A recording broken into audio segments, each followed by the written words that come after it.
and I am not proud of the fact that this is based on my life experience. Title अभी कुछ नहीं रखा है मैंने, so I'm going to start. वो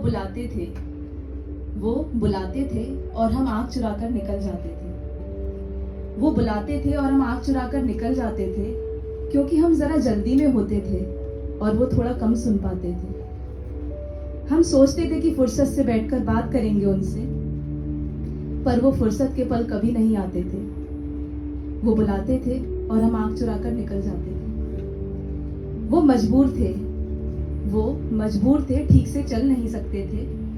नजर भी कमजोर थी, आवाज भी कांपती थी, और हम अपनी ही धुन में उन्हें नजरअंदाज कर जाते थे. वो बुलाते थे और हम आँख चुराकर निकल जाते थे. हमारे पास तब वक्त की बड़ी कमी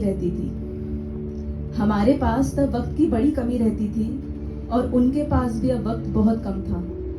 ये बात वो अपनी बूढ़ी आंखों से समझाते थे. जब वो बुलाते थे, हम आँख चुराकर निकल जाते थे. वो अब काफी चुप रहने लगे थे.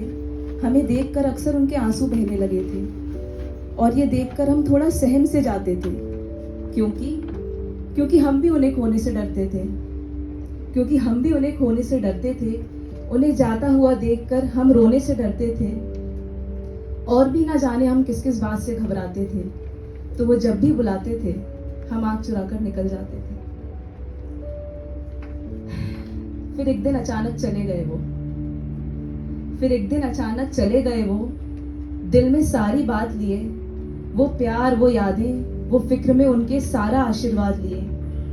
अब खाली है उनकी वो जगह, उनके सारे जज्बात लिए. अब हम घंटों तक बैठकर देखा करते हैं वो कुर्सी, और सोचते रहते हैं कि वो क्या कहना चाहते थे. इतने साल बाद भी जीने नहीं देता ये सवाल कि दादी दादाजी क्या क्या कहना चाहते थे जब वो बुलाते थे और हम आँख चुराकर निकल जाते थे.